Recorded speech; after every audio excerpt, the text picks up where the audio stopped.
All right, great day, Gadfly subscribers. It's Carlos, aka CJ.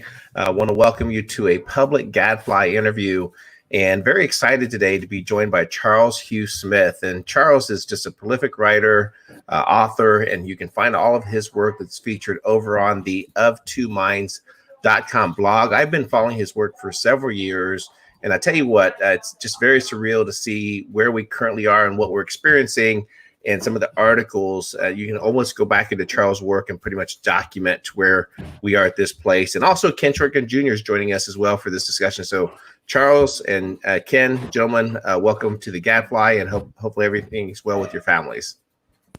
Yeah, thank you very much, Carlos. It's great to be here and great to have a conversation, including Ken. Absolutely. It's going to be a lot of fun.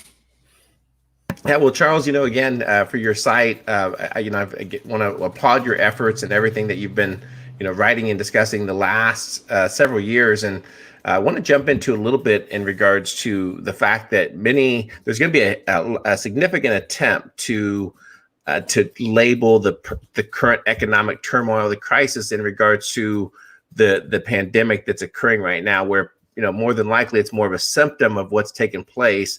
Hence the reason for the maximum amount of stimulus that's taken place.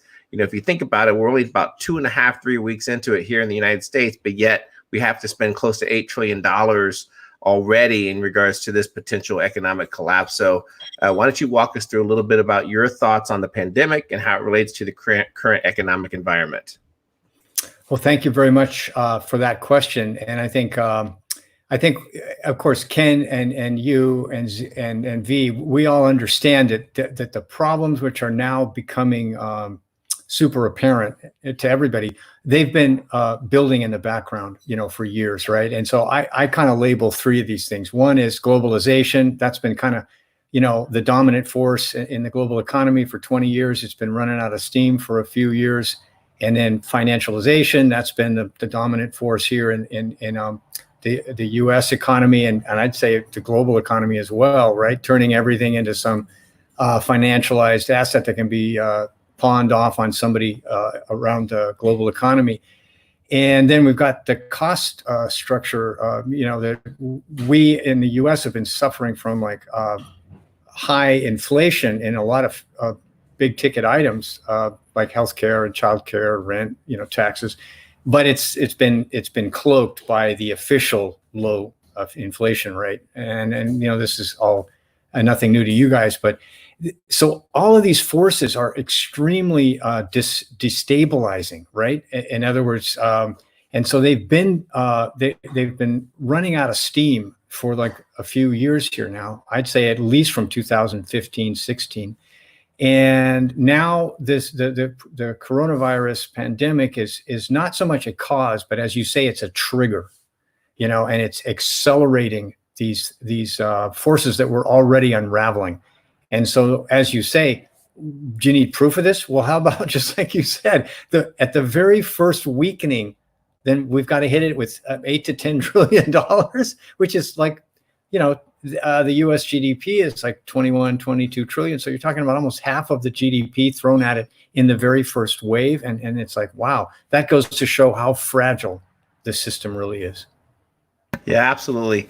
Ken, what are your thoughts in regards to that? I know we've had a few discussions regarding this, but anything for Charles specifically that you'd like to discuss? Yeah, I really liked the article you wrote a couple days ago regarding financialization, globalization, because in reality, when this coronavirus hit, it pretty much was like just after World War I. Sovereign nations came in upon themselves. Empires were sort of disdained, or they broke apart in the case of 100 years ago. But it's everybody for themselves. And when that happens, globalization doesn't have a chance. As a matter of fact, the more and more you look at what's happening in Italy reaching out to China for help regarding coronavirus, where the EU sort of scoffed at them and laughed and just made this Lagarde, she's absolutely worthless. Hey, let's put a lawyer and a politician in to be the head of a central bank. Yeah, that's going to work really well. So with that being the case, she doesn't know how to deal with this going on. She must be dredging up Draghi's, we'll do everything that we, by all costs in that. But with that being said, the coronavirus is causing nations to come back upon themselves, look for sovereign, look for national, and it's going to really, what stands out the most is as both the financial collapse takes place and this pandemic, we suddenly realize that the world has so few real leaders. Putin, Xi, and I think Orbán from Hungary. Trump is playing his part. Thank God we don't have any of the politicians or the presidents we've had in the last 4 terms. But there's so few leaders that they just don't know what to do. And with that being said, it's going to see that change, that transition, similar to what happened, I think, in the 20s and 30s in Europe from 100 years ago, where it had the rise of socialism or rise of National Socialism with Hitler or Mussolini. You're going to see authoritarian leaders come into certain pockets around the world, driving nationalism, which is, of course, going to be the antithesis of globalization. And I think we're going to have to see what happens when the dollar finally collapses, and we have to see what the next reserve currency system is going to be. Yeah, that's a great topic, Ken. And I don't know if you guys want to jump in on that. But sure. I mean, obviously, I think I'm really glad you brought up like the historical context, and we can go back, thousands of years to, imperial changes in China or the collapse of the Western Roman Empire. And there were similar forces, right? Their money was debased, right? And so here we go, fiat currency printed in unlimited trillions, and we know where that's going to go, right? You expand the money supply without expanding the goods and services the economy generates, and you're going to get a debasement of the currency. But then also that the destabilization you mentioned in terms of the global connections fraying as the benefits of globalization basically vanish. And then the fragilities become apparent, right? Like, what is it? Like 80 to 90% of the essential medications used by Americans is made in China. I mean, hello, that's a really brilliant strategy. I mean, sure, if you're the CEO of the big pharma trying to skim off another couple $100 million, in this quarter, but in terms of like a national strategy, obviously that globalization, as you say, is the fragilities and the weaknesses of it are really exposed. And so then we're going ahead and going, okay, now what comes next? And we obviously need some sort of sound money. And of course, I think we all agree that all fiat currencies are going to take the same trajectory, right? So you can play games with whether it'll be the euro or the yen or the yuan or the dollar, and so yeah, they're all going down because they're all being printed in excess. And so what do you guys think is the trajectory there, other than the obvious high inflation and loss of purchasing power of fiat currencies? Ken, I'll let you go first. Go ahead. Yeah, the fascinating thing when you talked about the high inflation, when you take a look at it, the certain areas in the economy that have the highest inflation are the ones that are subsidized up to a point. Healthcare, Medicaid, Medicare, HMOs, and all that. You have the subsidizing of the education system. The cost of education has gone through the roof since Obama nationalized Sallie Mae. And then you have, when it comes to mortgages, where all of a sudden you have Fannie and Freddie Mae, which is part of the government system. And they're trying to, when it's subsidized in that capacity, of course, it allows for those actual businesses to charge through the roof because they know it's going to be underwritten by an entity that can print to oblivion. When you take a look at things like televisions and computers, the prices go down. This is one of the biggest questions I've always had chuckle with is as technology grows, prices should go down. So why isn't healthcare doing that? MRI machines have been around for a few decades. So why does it still cost $15,000 to do a bloody MRI? But with that being said, if you have that high inflation and subsidized things and the government has to continue that process, then it accounts for the fact that, according to the Fed, because they don't or the government, the BLS, they don't account for those national subsidized things, so they can say that inflation's only 2% or less than 2%, because they're not counting anything of substance or the things that are high inflation due to that. But with that being said, in the long run, it's really about the dollar. And when money velocity finally gets back into the system, when people are spending again and they have all this money, especially this new infrastructure project that they're talking about, if that gets into the system and starts being spent and money velocity goes up, now we're going to see the high inflation that we've been lacking for the past 12 years when we've doubled our national debt. And then when that happens, it's only a matter of time until the confidence in the currency finally collapses. And as you know, hyperinflation is a confidence event, where high inflation is a monetary event. Yeah, I completely agree, and I think we have a little bit of work to do of introducing and explaining people what sound money is. I think it was definitely by design that somewhere along the way they took out of education, how banks work, fractional lending. It's by design that they don't teach at a younger age. So I think we're gonna have to explain to people exactly, how does sound money policies work? And for so long we've been introduced, and that's why we've evolved to these new modern monetary theories where people believe that you can just print money to oblivion and everything will be fine. And I think that we have a good chunk of people who still believe that it's perfectly fine, that we can just run unlimited amounts of printing debt to sustain things. And it's very unfortunate that we didn't learn anything from '08, and it just appears that we're doubling and even tripling down as we try to flood the world with debt right now. Yeah, and to speak to your point, it's anything in moderation has a place. In other words, in societies or economies with no credit, and the U.S. was actually that kind of economy in like the late 1700s, right? Shortly after, the birth of the United States, then banking was really primitive, and so the various local banks started printing script, basically, paper money, because people needed more currency to be able to enable further transactions, more business, more commerce.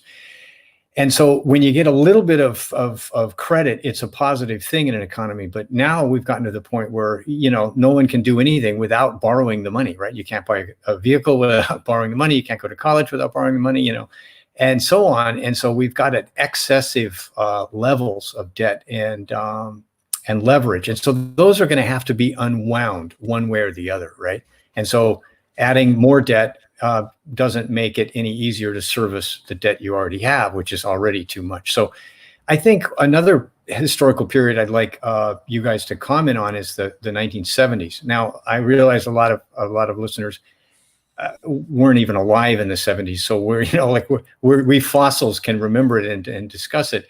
And those of us that were in the workforce in the early 70s through like the 1981, 82 recession, we got completely hammered. Those were severe recessions, and they were sure triggered by oil crises and various the going off the gold standard. And there's lots of moving parts to it. But the bottom line was the economy had a lot of gross inefficiencies and excesses that had to be wrung out of it. And that took about a decade. And so I'd like to hear Ken's view on that, because that was also high inflation, high cost structure, so-called stagflation. And that was really disruptive. Yeah, there's a number of different things. I'll put on my Milton Friedman hat a little bit. But one of the let me preface it by saying this.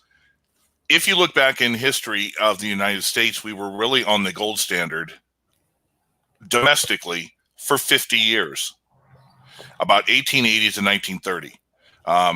If you remember the Cross of Gold speech by William Jennings Bryan, and if you take a look at any of the old Google search on McKinley, his campaign posters, he's standing on a road of gold. As a matter of fact, He's the representation in Baum's book, Wizard of Oz. He's the wizard behind the curtain, representing that.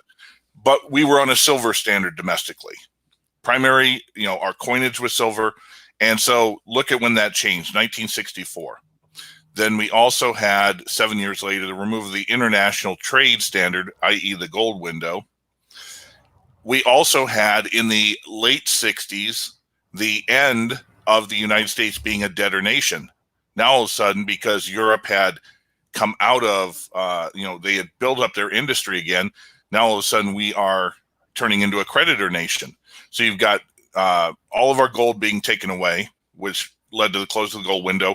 We became a creditor nation where we had to rely more on imports than exports. We got off the silver standard, and then of course the Arabs went after us with oil. OPEC did, and you take that and probably a number of other different factors together, along with the expansion of the monetary supply to fund Vietnam and the Great Society, the welfare state, and productivity. I don't know where you might have been living or working in the 70s, but I remember the steel workers. Yeah, we were pumping out steel and we were exporting to the world, but it was dirt cheap. There was no economic growth, i.e. the stagflation, but because our currency now was fiat and the world was suddenly going, hey, we don't want this. And it led to Kissinger to have to force that petrodollar standard on the world, backing it with oil. That culmination pretty much saw where we were really, the world was not exporting as much from us. They weren't accepting our currency as readily.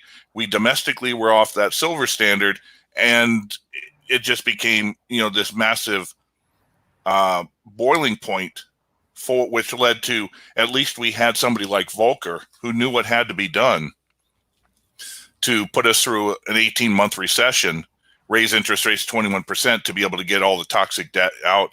And it tells you something where Bernanke, the academic, didn't learn from Volcker. Instead, he had this convoluted thing of, I know what happened in the Great Depression, and I'm a academic of that time, thinking that they didn't print enough, rather than instead raise interest rates, force everything down, clear out the debt, build a foundation, and move forward. That's something else that wasn't done during the 70s. And I think because Vietnam War and the Cold War was still in its prime in the 70s. So, there just was a lot of factors in the 70s that led to that stagflation.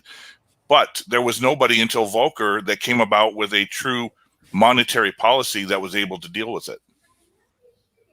Yeah, and correct me if I'm wrong, but I believe through the 70s, it was a very transitional year in terms of really escalating, where you had to have a dual family household income when, interest rates were so high. And I remember from my childhood in that time period when my dad would give me 50 cents to go up to the grocery store or the gas station and pick him up a pack of cigarettes, or he'd give me a quarter and I'd go to the penny store and end up with a whole bag of candy for a quarter and 50 cents. I mean, if you think back to that time period, and that decade was a very fundamental change for us here as a country, really changing the way where back then we had a lot of stay-at-home moms and it was still an ideal family setting. And you look at to where things are today, and now the families are extended, where both family members are working. Some of them even working 2 or 3 jobs. And so where does that take us now with this amount of debt that's there? So it's just interesting that you mentioned that era. But I do remember that. I do remember how, the family vehicle was, relatively inexpensive during that time period, where now you look at everything and the amount of inflation that's occurred through that period has just been just tremendous. Yeah. And speaking to what Ken had mentioned, that I think we've missed the window. The 2008 crisis was the last opportunity to get rid of some of these excesses, and so now it's basically impossible, right? Because there's too much debt, and we have to remember every piece of debt is actually somebody else's asset, right? So True. All those mortgages are owned by the wealthy people. All the student loans are owned by the wealthy people, and all the auto loans that have been packaged are owned by the wealthy people. So when you eradicate that debt, you write it off, then of course you're taking away somebody's asset and income stream. So that's why the powers that be are doing everything they can to save the debt structure, because it's their buddies' wealth and income stream. But to go back to Ken's, I really liked what Ken was saying about the authoritarian turn, which took basically characterized the first half of the 20th century. And a lot of people are talking now about how the coronavirus pandemic is kind of maybe a crisis that the powers that be don't want to waste. Oh yeah. And so that's also troubling because we saw that pattern in 2008 and the 9/11 in 2000, the early 2000s, where every crisis the powers that be, the centralized authorities get more power, reduce civil liberties even more, reduce economic freedoms. And then those were temporary emergency measures that never go away. They become permanent. So I'm curious what you guys think about that kind of trajectory. Oh boy, this is going to get fun. Go ahead, Ken. I'll let you go first. Did you hear about a week ago, former PM for UK, Gordon Brown, said that the UN needs to create a temporary totalitarian oligarchy to deal with coronavirus. Oh, great. Speaking of not letting a crisis go to waste, here they dredge up Gordon Brown, the guy who sold half of Britain's gold at the lowest point of the price wise. Yeah, we're going to listen to him. What's fascinating when you take a look at it, the first 2 decades of the 20th century were the progressive era. And I remember, you remember that socialist Eugene V. Debs, who ran 5 times for the presidency between 1900 and 1920. Well, he was in prison because he had been against World War I. He was in prison when he was running his final term. And in an interview, they asked him, are there any more platforms that you really think America should do? And he came out about 1919 and he said, you know what, I really don't have to run for the presidency because over the last 20 years, either the Republicans or the Democrats passed everything that I was trying to get. So we had, the Republicans, Democrats were recognized by a socialist as being socialist back a century ago. Now take a look. The populist era. About 2008 really triggered it off. And when the banks were bailed out, what did we have? We had Occupy Wall Street. And that really didn't go as much as they went to. But a few years later, we had the Tea Party. And the Tea Party wanted to get rid of the neocons in the Republican Party. That sort of fell through when we had the Ron Paul Revolution of 2012. That was tamped down by the establishment. And then we had the rise of Bernie Sanders, totalitarian, and we had Trump, nationalism.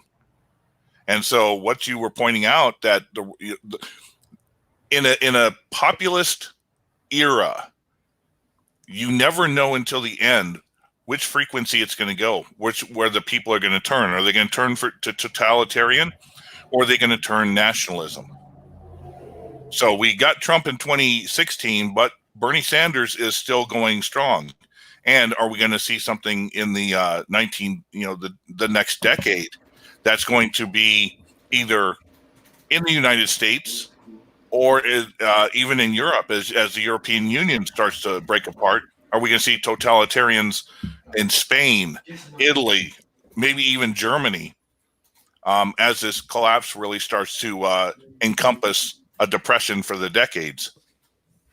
Yeah, Charles, just in regards to the coronavirus, and obviously the loss of life is tragic regardless. And there's so many different theories in regards to, where this originated from, where it started, whether, it's a bioweapon or not bioweapon. And through most of the conversation I've been having of recently has been more that, it's unfortunate that here it's happening, but we're living through this in real time now. And kind of similar to, JFK and 9/11, all those things. I don't think we'll ever truly know the truth in regards to this matter that's taking place. But if you want to talk about probably the most effective agenda item that's ever been built, this is it. There's so many agendas that are going to be utilized with the coronavirus. I think that essentially that we're going to see a universal health care program, wrong or right, depending upon how you believe. People believe different than that, but obviously they're showing how taxed the current system is. There's so much conversation in regards to the people that have been affected, how they don't have health care. So that's one agenda I think that's definitely going to take place, that I think will eventually evolve to some type of universal health care program in the United States. And we'll accept it because we're currently being managed out of fear that most people will buy into it and accept it at this point. The second aspect is just, again, giving up our individual liberty and freedom. And whether you believe in vaccines or you don't believe in vaccines, I personally believe it's more of a matter regarding liberty and freedom, that almost to, my mind, my body, my rights, where, now people will be lined up for this vaccine that they're going to be rushing through to develop. And even conversation in regards to, well, how do we do biomarkers for people that have been vaccinated and people that haven't? And will we begin to shut down services for those people who are refusing to get the vaccination? Maybe they won't be able to attend public education in this matter. And then obviously, let's not forget about the massive spending bill that took place. There is no conservative party anymore in the United States. It's strictly by design. Are there social policies and their social things different? Absolutely. But when it comes to spending money and just basically, robbing the middle class and the breakdown of the society, you see both parties are more or less just two sides of the same coin. And unfortunately, because they brought us to our knees in managing us in fear, we openly accept these things. I think it's absolutely ridiculous how the voting took place, this 800-page bill that no one knew was in it. We gave millions of dollars to the performing arts, all the things that taken place. Oh, and by the way, it was only a 2-week event. We really hadn't had a whole lot of corporate earnings.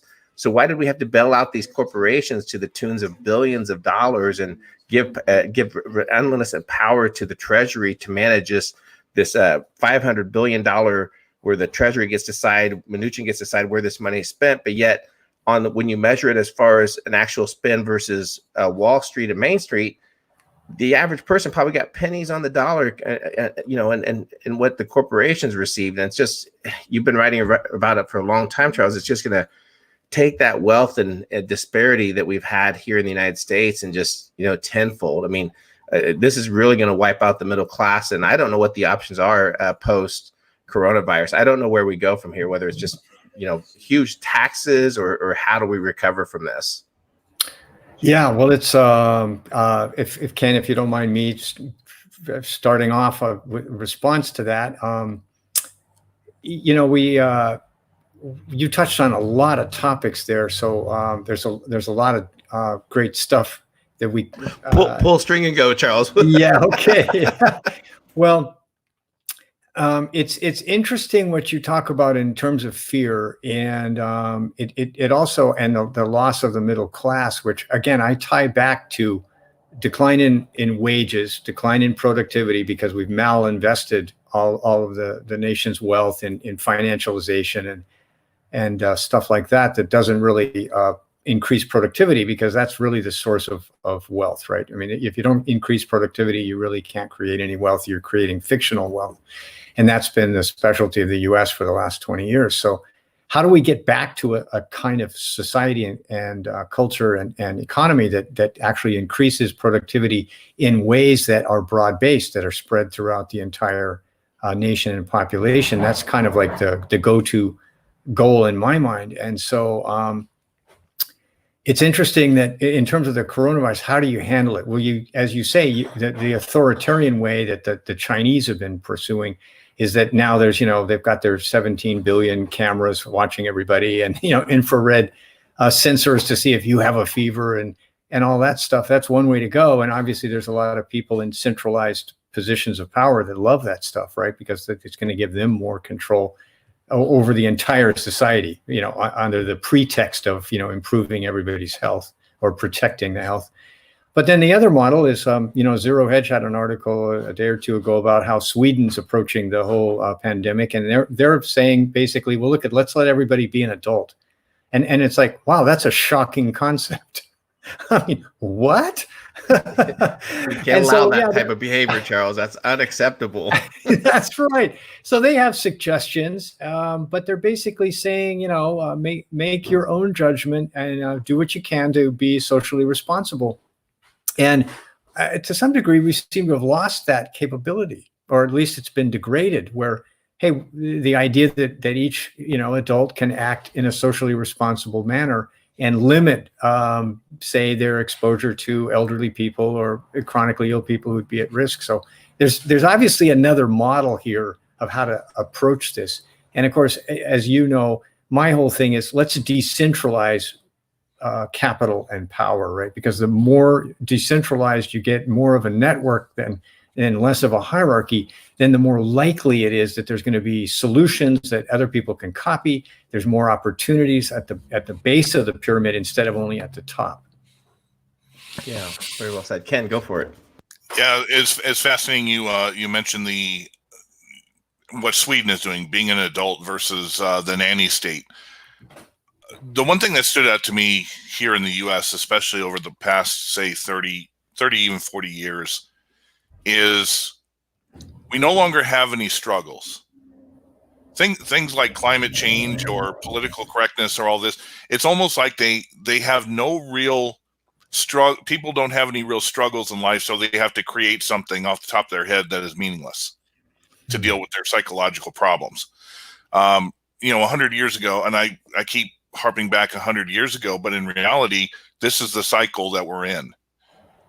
This is the Spanish flu cycle. This is the economic cycle. This is a lot of these things. But we were only 20 years away from the Wild West, the 1895s. People still lived in the frontier. Las Vegas wasn't, that big of a town. Phoenix wasn't big where I live. Utah, these were still small communities where people lived on the frontiers and they had to struggle like the pioneers did just to survive. We probably reached that point that the former Soviets used to use in propaganda, that we become so decadent where even our homeless on the street collect more money panhandling than 2/3 of the world has in wages for a month. We're too rich for our own good. And because of that, when it comes to having to deal with this, we don't have the responsibility. We don't have the critical thinking process. We have just gone through from the moment we are raised, where both our parents are working, to being thrown into the school where you're taught the state system way. And when you come out, everything has been given to you. So you don't know how to take care of yourself. You don't know how to think about what should I do in this situation. And it makes it very easy for politicians who crave power to have that dominion over you. Even somebody like Cuomo in New York, imposing his will.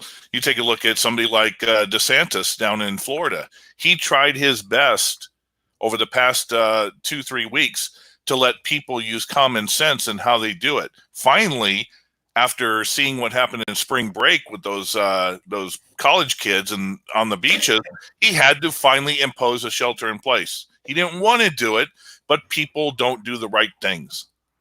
And, if you're not going to do the right things, then you're going to be treated as a child, and this should happen.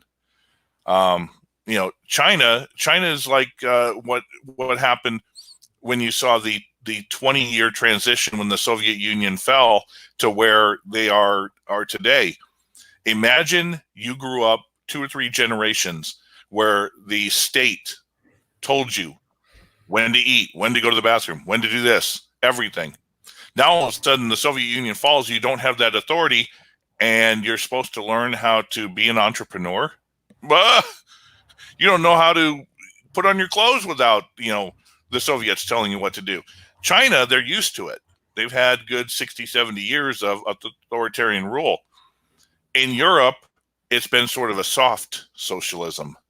You can do a lot of things, but you know that we're going to tell you to do the important things.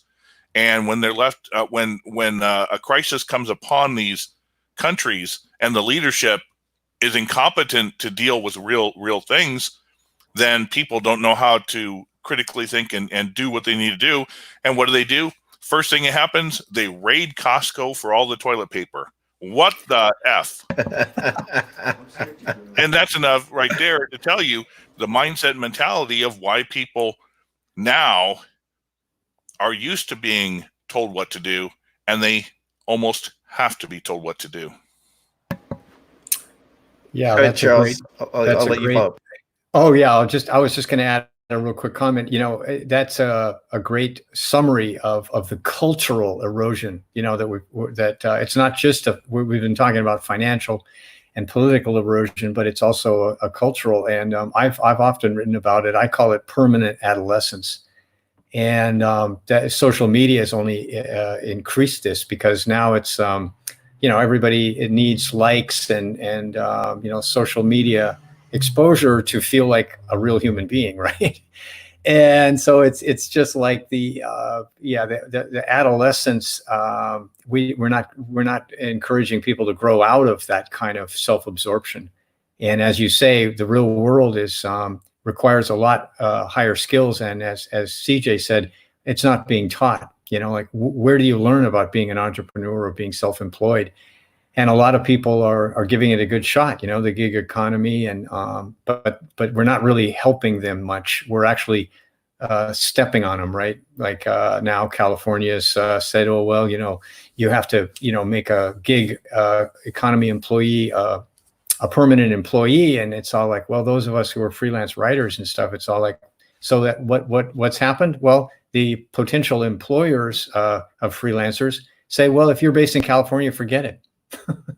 Right. I remember when that happened and that came out. And, to give an example, my mom has been working network marketing company for 18 years, Young Living Essential Oils. Well, guess what? All of a sudden, tens of millions are told to go home and can't work.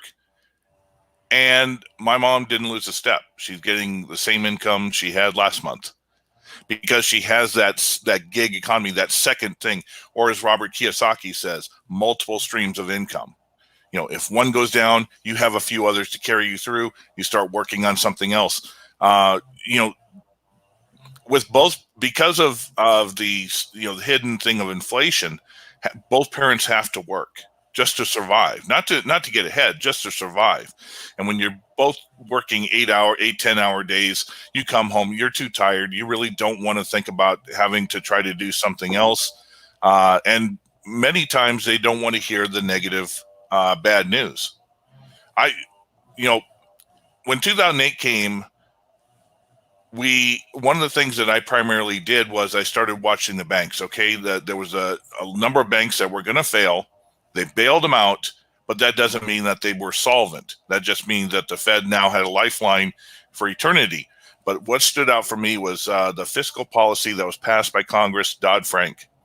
And in the second article, where your deposits now become liabilities, and they can rehypothecate your deposits anytime to recapitalize the banks. When that came in, I told everybody I possibly could, and I started doing it myself. I don't keep money in banks. When income comes in, I pay the bills. Anything extra, it goes out. I don't hold money in banks where they can rehypothecate, where you can have shutdowns, where there can be bank runs. Nobody really cares. Now all of a sudden, there's bank runs. New York ATMs, Hamptons, the wealthy are starting to do it. You're seeing it around the world. Banks are coming up saying they don't have the cash. Well, we already knew that. But it's the difference between, if you do something prior to a crisis, it's called prepping. If you do something when the crisis is hit, it's called panicking. And they used to make fun of us preppers. They're not making fun of us anymore. No, you're the preppers, that's for sure. Real quick, shift gears for just a moment. And you had mentioned a little bit, Charles, in regards to decentralizing. And that's one of the most amazing things, I think, through this discussion that we haven't really heard a lot about coming from the government, is that, hey, look, everyone else is kind of streamlining and cutting things back, but we haven't had any discussions about taxes or the structure of government. And what we're asking people to do instead is to take even more confidence in the federal government and their activities to potentially expand their powers and their influence over states, as the feds now will attempt to bail out municipalities, city bonds, all that type of structure that's taken place, and that's not necessarily a good thing. And I don't think that through history we really have witnessed a time period like that. And there's a lot of conversation in regards to people that, oh, give it, a couple of 2 or 3 months, everything is going to be back to normal. Everything's good. I don't know what the new normal is. I think it's going to be a good time before we understand what that new normal is. What are your gentlemen's thoughts on that? That's a great topic, CJ. Thanks for bringing it up. I'm going to start again by just referring to what I'm fearing, which is a mass extinction of small businesses. And, I've been self-employed for most of my 50 years of work. And so I know firsthand how hard it is to make money and pay all the bills and things like healthcare. The average person, that works for corporate America or the government, they're paying like a very tiny percentage of their total costs, right? And so they're not aware that their employer's paying like $1,500 or $2,000 a month for their coverage, and they're saying, "Oh gosh, I'm paying $200 a month now. That's a lot." So if you're self-employed or in small business, your costs have just been going up relentlessly, and this includes rent, fees, compliance, penalties. For every time you break some little rule, then you get a $300 penalty. I think there's a huge number of small businesses that are not going to reopen, and it's not just because they didn't have huge cash reserves. It's like the owners and the entrepreneurs are going to say, "I've had enough." I had to work an extra shift, to cover employees, because I had to reduce the number of employees' hours because I couldn't afford to pay them. And so there's just a huge amount of stress in the system that's going to be released with people saying, "I'm done." And that's going to be a huge loss of employment and entry-level employment that's not going to come back. And again, just to refer to one of the things I keep looking at is costs are sticky. So if but income and profits can just slide right away. And so you think about a restaurant in places that I know well, like the San Francisco Bay Area, the rents are just outrageous, right? And so that these people, when they reopen their restaurant, if they're not going to go immediately back to 90% of what they, of their pre-pandemic sales, they're toast. They're not going to be able to pay the rent and the taxes and the healthcare and everything for their employees on like 50% or 60%. And so that's going to wipe out a huge number of small businesses. And so that's the new normal. It's going to be very hard to find a job, I think. And even corporate America is going to take a huge hit. And even the golden children of like Facebook and Google and Apple, I think even those things are not as bulletproof as people think, because they've added tens of thousands of really highly paid employees, and yet that their sales are going to fall. Like, why would corporate America spend a huge sum of money marketing by buying Facebook ads to people who no longer have much money? So, it's just like, I think there's going to be a huge decline in employment, and that's gonna hurt the economy, and in multiple ways. People will have less money and therefore less ability to service the debt, so that the debt defaults will soar, which will put huge pressure on the financial system. Sorry, there's it's like they're testing the early warning system here. Okay. Oh, no doubt. Long as it's not one of those incoming going up. Long as it's not one of those incoming missiles again, Charles. Yeah, exactly. Or a tsunami, take your pick. Ken, I'll let you follow up with that. Then I have a comment regarding, I'll let you go first. Yeah, I mean, that's a great point, because are you a big movie watcher, Charles? At least on the classics, yeah. There have been a number over the past probably 20, 25 years, dystopian type movies. What the future looks like. Not necessarily Mad Max per se, where it's just, people living in desert scrambling for gasoline, but the Book of Eli or Tekken, or just any of them. What you find is that the dystopian future is that the world is run by a few major corporations. There's not even governments. The corporations run. And I started thinking about some things about here in the U.S. We really focus on socialism, but America has been fascist for a long, long time, probably going back to the coup, the JFK coup, when the military-industrial complex took over. And when it comes to normalization, I think you're absolutely right. There's going to be a lot of small businesses that just aren't going to reopen. A lot of unskilled workers, because that's one of our biggest problems. Is the reason we have H-1B visas is because we have so many unskilled workers. 1,000 people have college diplomas, but not a single one can actually do a skill. The other thing is, besides that, the depending on how long it's going to be that people are going to shelter at home, imagine how many companies now realize that their workers can work at home and function in the same capacity or 90% of what they do. They don't have to come in for meetings, which take up a big part of their day. They can do that online, Zoom, streaming, any of these other things. So that's going to, of course, if these companies decide it's a way to go, they're not going to require as much commercial property. That's going to hit a big thing in the real estate part of the economy, as well as property taxes, commercial taxes, things like that. There's so many different changes that are going to come in the new normal when we're finally done with this. I think the one key thing is I've been trying to say to people who are asking, we've got the internet, and the internet is an absolute gold mine. And if you really study, I threw a letter or a statement to the whitehouse.gov saying we could get rid of, or we could have a education program, college education for everybody for virtually pennies on the dollar, because you could almost find any type of learning on YouTube than you can going to a college, etc. I mean, I could learn how to skin a deer. I can learn how to do advanced calculus. I can learn how to be a gunsmith. Anything is out there on videos, instructional videos. So why not take that?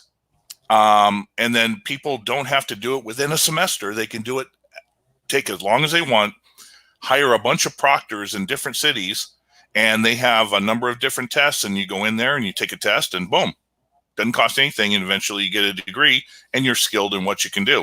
And it would destroy the university system that we have, but it's one way to get rid of the healthcare. There's so many different potentials with the internet that nobody's even scratching the surface. But there's so much money held by bureaucracies and institutions that if that doesn't change, then really it's going to I think it's going to destroy the foundation of society even more than just, say, people losing jobs.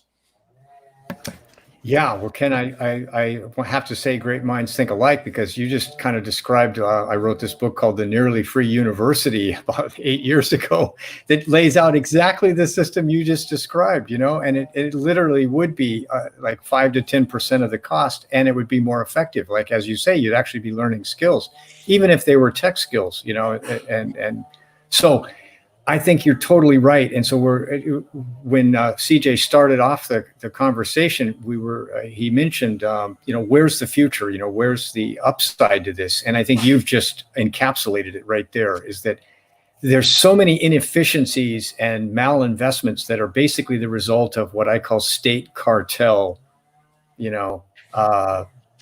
oligarchy, whatever you want to call it, plutocracy, where the cartels have the power to keep these things that are no longer efficient or even functioning, like the higher education, national defense, healthcare, you name it, right? The biggest chunks of capital that are squandered. There's so many efficiencies that could be gained in all of those, right? And now we're seeing just a taste of it. Like, now people are going, well, we can do teleconsulting for healthcare and stuff. And it's all like, well, yeah, duh. Like, why do we make everybody go to the hospital, get diseases that are floating around there, right? Sit in a waiting room where everyone's coughing their guts out around you. It's like when you could just talk to your doctor or a nurse and online, and it would be, boom, so much, 100 times more efficient. So yeah, I think you're totally right. There's huge gains ahead if we can get rid of the sclerotic, dysfunctional cartel state system that we have now, which is, by the way, centralized and hierarchical. I think there's one way only that the bureaucracy and the complex is going to go down. It's all based on the control of the global reserve currency. If the dollar loses that status, there will be no money for these bureaucracies, and they're going to absolutely collapse. We're talking at the federal, the state, and local levels. So the dollar's days as the global reserve currency are numbered. I think this coronavirus is going to accelerate it because, as you can see, they have no choice but to print to infinity. And after that, judging by the way they had lower interest rates when the Fed was trying to lessen its balance sheet, the markets do not work anymore without continuous Fed intervention. So there's no ending it. Even after things get back to a quote unquote normal, the Fed will now be intervening in everything. But de-dollarization has already started worldwide. China, Russia, the Eurasian Economic Union, what's going on with the Belt and Road. De-dollarization is happening. And when the world rejects it, defaults on some of these dollar-based loans that the emerging markets have, at that point, there's just going to be no money to fund these institutions here in the United States. That's going to be the opportunity where people who have ideas like your book or anybody coming out to say, look, here's how we can do it better, cheaper, and it's going to benefit everybody, not just a select few. Yeah. Well said. Yeah. Well said. Very well said. Yeah, I'd like to think that we could go through this period and take a lot of the key learnings. And then also, more importantly, I think we're going to come through a system where we will see that at the beginning phase of the people doing a lot more bartering. And hey, look, I can lay carpet in exchange for something that you can do. I think that's a period that we'll go through. And hopefully, if we can assess things and understand and not be so dependent upon waiting for government to find the solution. And it's amazing as we're having this conversation, because I think we haven't spoken at all about any type of partisan politic issues. And if we could just get more people to put the partisan politics aside in our country and focus on solutions to help each other, to help humanity. And I say that seriously, because I think that we can evolve and end up on the other side better. But I think that we are going to have to go through some pain first before that realization's there. And with the minds of yourself, Charles, and Ken, we have to work really hard to reach an audience, to share that message and encourage people to think on their own. Right. And I'm sure you guys have read his work or had conversations with him. John Rubino of the Dollar Collapse site. He made a point recently where he said, if you don't have a sound financial system, everything else breaks. In other words, your politics breaks, your society breaks. And I think if you look back at history, I think he's absolutely right. So you've got to fix your financial system for your economy to function, and you need a functioning economy, because if we look back at political upheavals or revolutions, the French Revolution being a famous example, when people can no longer afford to eat and to live, if they can't make enough money to pay their bills, then they have no choice but to take to the streets. And never mind your security cameras and sensors and social, scoring and all that stuff. When people, get pushed beyond what they can stand, and they're going to be tearing down all your 17 million, security cameras, and and there's lots of examples of history of that too. So, and that's where I'm afraid we're heading, is a point where people just won't have enough purchasing power in the money that they're earning to pay their bills. And so what we're trying to do is look beyond that. And I didn't want to mention an idea that you guys, I know, have tossed around, is, to me, the ideal situation is the destruction of fiat currencies, and then a world in which there's decentralized currencies that are not government issued at all. And then it's a free for all where everybody decides, the market decides the value of each of these currencies. And I'd love to see a plethora of currencies, cryptos, gold backed, oil backed, you name it, to where in an open competitive market, the most valuable currencies will win out. And I think that would be a a step forward in my view. Yeah, absolutely. Absolutely. Very well said. Let's go, gentlemen, let's go through for closing comments real quick. We're coming up on 55 minutes, so I'll let you go first, Ken, for closing comments, and I'll turn it over to you, Charles. Yeah, one of my all-time favorite quotes, Charles, is in a world of change, which we are now, the learner shall inherit the earth, while the learned shall find themselves perfectly suited for a world that no longer exists. I don't know if you've heard that one before. Yeah, it's great. But it's exactly what's happening. And the hardest part is having the compassion and empathy for your fellow man, but recognizing when there's just a large portion of them that don't want your help, and not to waste time on those individuals. Here in the alternative media, we try our best to, here's the message, throw it out there. We do podcast interviews and these things like that, but we hope to touch a few people with the expectation that, the vast majority are still going to be programmed by the mainstream media, and they're still going to do what they do. They're not going to change until something traumatic comes in their lives that forces them to change. And my biggest, go back to the Revolutionary War. Only 3% fought to get away from Britain. 97% of the colonists were more than happy to remain under the king.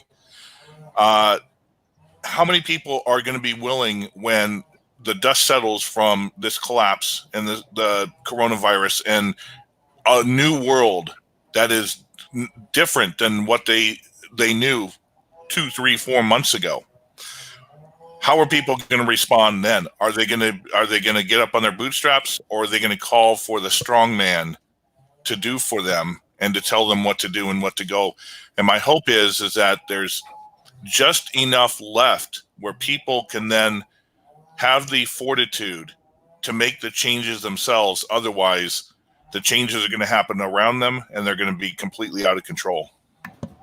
Yes. Yeah, that's an extremely good summary of the psychology of what we're talking about, not just the financial part. And you're absolutely right to stress that. My ending comment would be, I just kind of, to summarize, I think we're approaching the Keynesian end point, or the end game of the Keynesian experiment of creating currency out of thin air to solve all your problems. That's going to run out of room there, and we're going to have to deal with the consequences of that. And we're going to have to start, with our personal choices about where we're going to invest our time and our energy.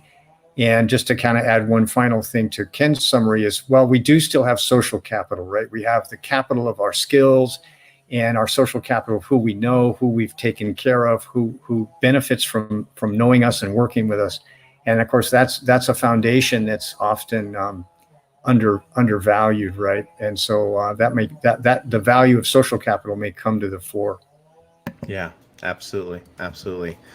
Gentlemen, thank you so much. It's been a great time today. Really, I truly enjoyed it. And for those who have not tuned in before to our, this has been a public interview on the Gadfly multi-channel network. So you can jump over and learn about the Gadfly at thegadfly.vhx.tv. You can start your 30-day free subscription there as well.